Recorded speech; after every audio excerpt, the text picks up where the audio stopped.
Hello everyone, welcome to my channel. நீண்ட நாள் கேப்க்கு அப்புறம் ஒரு சூப்பரான ரெசிபியோடு உங்களை நான் சந்திக்க வந்திருக்கிறேன். ஸோ இன்றைக்கி நம்ம என்ன ரெசிபி பார்க்க போகிறோன்னு பார்த்தீங்கன்னா, ஸ்ட்ராபெரி பிரியோஷ் பிரெட். லாஸ்ட் வீடியோவில் நம்ம கொரியன் பன் எப்படி பண்ணலாங்கிறத பற்றி பார்த்துருந்தோம். ஸோ பேஸ் வந்து பார்த்தீங்கன்னா பன்னோட ரெசிபி அதே இது தான். பட் நம்ம ஃபில்லிங் மட்டும் கொஞ்சம் டிஃப்ரெண்ட்டாக பண்ண போகிறோம். அது எப்படிங்கிறது தான் இந்த வீடியோவில் நம்ம முழுசாக பார்க்க போகிறோம். ஸோ வாங்க, வித்தவுட் எனி ஃபர்தர் டிலே வீடியோக்குள்ளே போகலாம். ஸோ பேசிக்லி இந்த ரெசிபிக்கு நம்ம எக்லெஸ் பிரியோஷ் பன் தான் யூஸ் பண்ண போகிறோம்.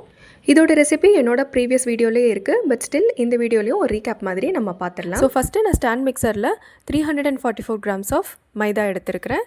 அதில் 10 grams of milk powder, 22 grams of custard பவுடரும் ஆட் பண்ணிக்கிறேன். அடுத்து 5 grams ஆஃப் வீட் க்ளூட்டனும் 5 grams ஆஃப் பிரெட் இம்ப்ரூவரும் ஆட் பண்ணிக்கிறேன். இது யூஸ் பண்ணுறதுனால பிரெட் வந்து ரொம்பவே சாஃப்டாகவும் ஃப்ளஃபியாகவும் இருக்கும்.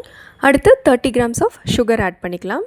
இது கூட பிரெட்டோட மெயினான இன்க்ரீடியண்ட்டான ஈஸ்ட்டு 5 grams ஆட் பண்ணிக்கலாம். நீங்கள் யூஸ் பண்ணுற ஈஸ்ட் வந்து ஃப்ரெஷ்ஷானதாக இருக்காங்கிறத செக் பண்ணிக்கோங்க. எக்ஸ்பயராக இருந்தால் பிரெட்டோட குவாலிட்டி நல்லா வராது. நெக்ஸ்ட்டு மிதமான சூடில் தண்ணி 100 grams-ஓட மிதமான சூடில் இருக்கிற பாலும் 100 grams கலந்து வச்சுக்கலாம்.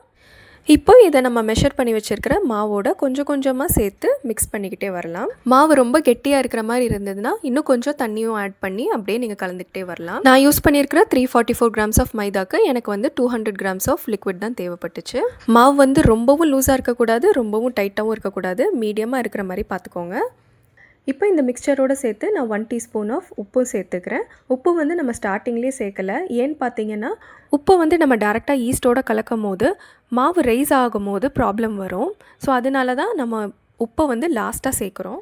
ஸோ இப்போ பார்த்தீங்கன்னா ஸ்டாண்ட் மிக்சரில் இந்த மாவு ஒரு 10 minutes நீட் ஆகிருக்கு. இந்த ஸ்டேஜில் நம்ம ஒரு 25 grams ஆஃப் அன்சால்டட் பட்டர் வந்து சேர்த்துக்கலாம். பட்டரை சேர்த்ததுக்கப்புறமா இன்னொரு ஒரு 5 minutes நீட் பண்ணிவிட்டு அதுக்கப்புறம் நம்ம ஸ்டாப் பண்ணிடலாம். ஸோ இப்போ பார்த்தீங்கன்னா டோட்டலாக 15 minutes இந்த மாவு வந்து நீட் ஆகிருக்குது. இப்போ ஒரு பாத்திரத்தில் ஆயில் வச்சு க்ரீஸ் பண்ணிவிட்டு இந்த மாவை வந்து அப்படியே வச்சுட்டேன். அதுக்கப்புறம் ஒரு 2 hours அப்புறம் பார்த்தீங்கன்னா இது சூப்பராக பஃப் ஆயிருச்சு. இப்போ இதை வந்து ஒரு தடவை இந்த மாதிரி நல்லா பிசைஞ்சு விட்டுட்டு நம்ம இதை வந்து பார்ட்டிஷன் பண்ணிக்கலாம்.